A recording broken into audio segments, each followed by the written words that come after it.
Today we're in the Chapter 15 AP Chemistry packet. We're going to be discussing buffers, and then eventually we'll move into titrations and solubility in later videos. We're going to first discuss what is a buffer. A buffer is a solution which will resist changes in pH. A buffer consists of either a weak acid and its conjugate base or a weak base and its conjugate acid. We'll start with the weak acid and conjugate base. Both of these are not going to react with one another. When you put a weak acid, like let's say acetic acid, with its conjugate base, which would be sodium acetate, would have acetate in it, they're not going to react with one another. They're just going to sit in the same beaker together. So there's no reaction between a weak acid and its conjugate base. However, if you added a strong acid into this, such as H+, you would find that this H+ would react with the conjugate base A-, and you would see that the H+ would make with the A- HA. So what it's doing is it's changing A- into HA. It's just changing some of this back into some of that. So the pH will pretty much stay the same. Now let's take a look at what happens if you add OH- into here. So OH- is a base. When you add a base, it's going to try to find the acid. So when we look at the acid, the base will find the acid and make water and leave behind A-. So again, we turned HA into A-, HA turned into A-, and the pH is going to stay relatively the same. The same thing could be said for if you add H+. If you add H+ into this beaker, it's going to find the base. The base is the NH3, and so you'll see that the NH3 plus the H+ will make NH4+. If you add OH- into this beaker, it's going to find the acid, which is the NH4+, and so NH4+ with the hydroxide will make water and NH3. So again, you're either turning NH3 into ammonium or ammonium into ammonia, and therefore the pH will stay relatively constant. So now we're going to look at the bottom of the sheet, and we're going to try to see what happens when we add, we'll try to find the pH of the buffer.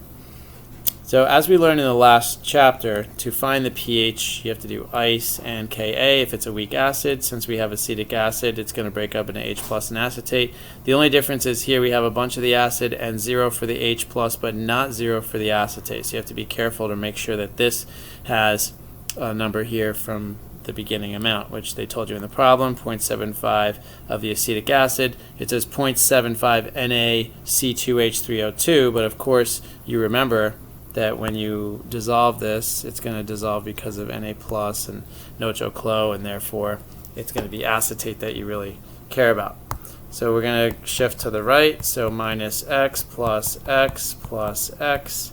So that's 0.75 plus x over there, x here, and 0.75 minus x over there.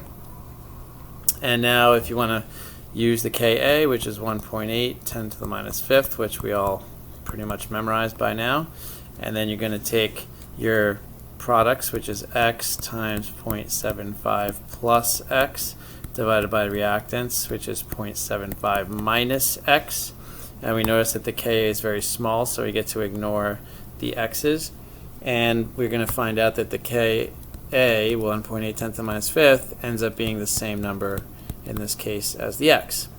So then when you want to find the pH, you simply take the negative log of this, 1.8 10 to the minus fifth, and you're going to find out that the pH is 4.74. So the pH of this beaker is 4.74. You'll remember that when we did our lab and we had to calibrate our pH meters, we used buffers. The reason we used buffers was because their pH stays relatively constant, so even if you didn't fully rinse off the probe, the pH was going to be very, very consistent.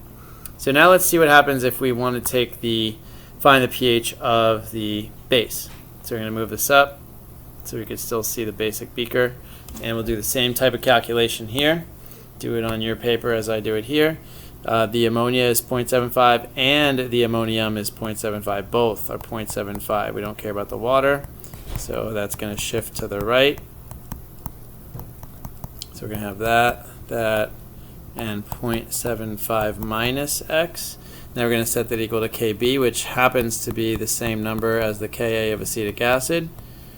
So we're really having a very similar calculation here. 0.75 plus x, 0.75 minus x. We're going to ignore the x's because the Kb is very small.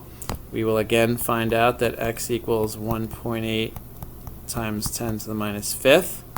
And then when you take the negative log of that, of course, that's the POH. So that's going to be 1.8 10 to the minus fifth. That's going to equal 4.74. But that, again, is the POH. So we'll just move up a little bit.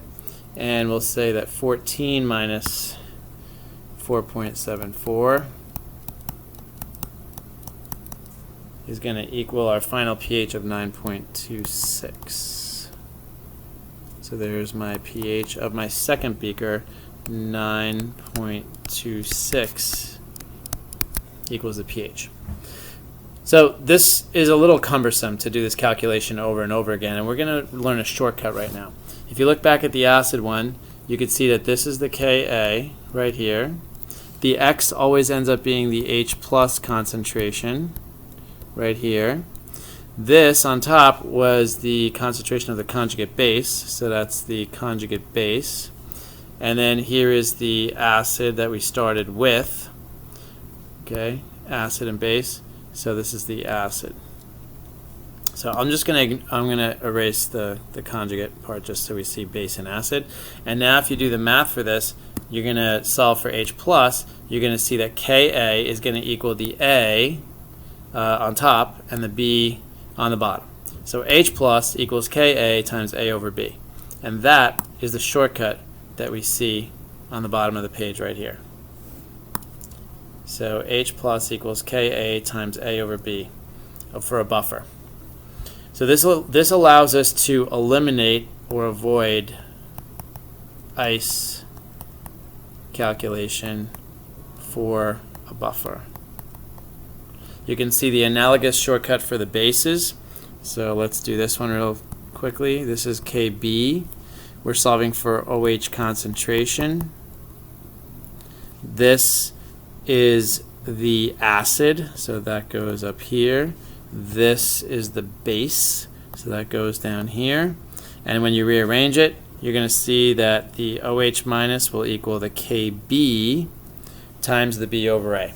So we call this the buffer shortcut, and the buffer shortcut is always going to be for only a buffer. We couldn't use this last chapter, so that's why we never learned it then. And the interesting thing is you can use moles or molarity. You could use molarity or moles in the buffer shortcut. However, in an ice calculation, you always have to use molarity. But in the buffer shortcut, they're going to divide out anyway, so moles or molarity is acceptable.